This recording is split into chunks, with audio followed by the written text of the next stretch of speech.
We'll go back again. So the water always coming. Okay. So the problem, I check already this water level sensor, and when I open the back side,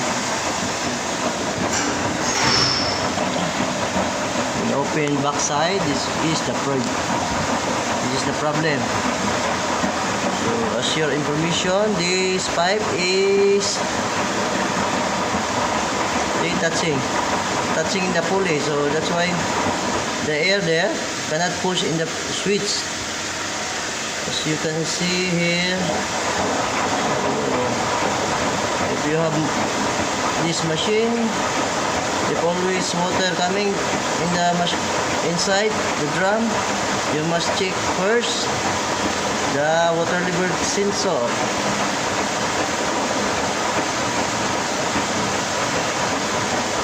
This, so touching here, this one touching in the pulley like that, then this one become damaged. So we'll change that one.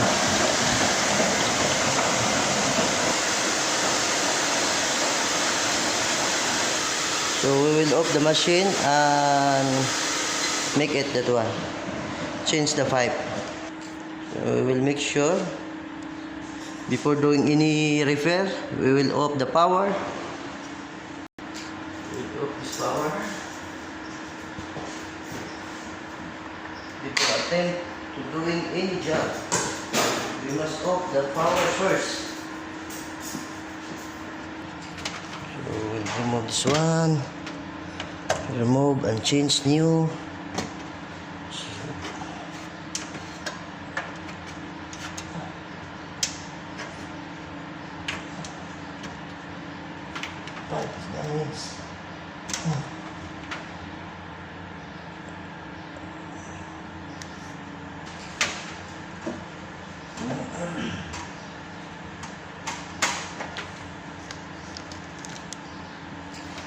Here we go.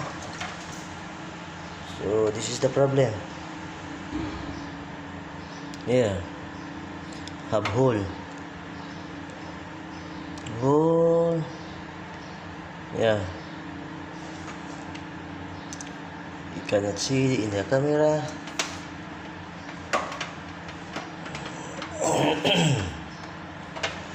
will change it. This is the one. This is the hose. So as you can see, we'll put this one here.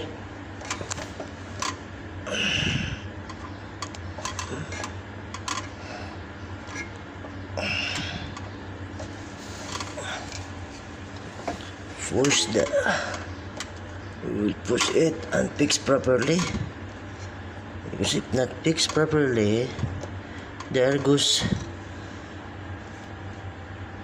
out, so cannot pushing the sensor switch. Must be fixed properly. This one, push, okay. Here.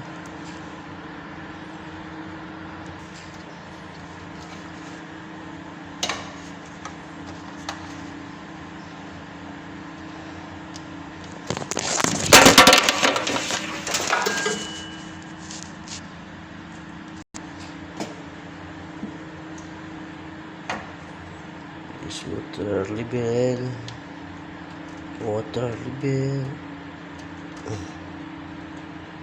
Yeah, and fix it. Put it back in the casing.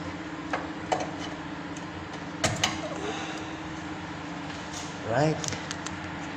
We found another problem. The heater wire is burned.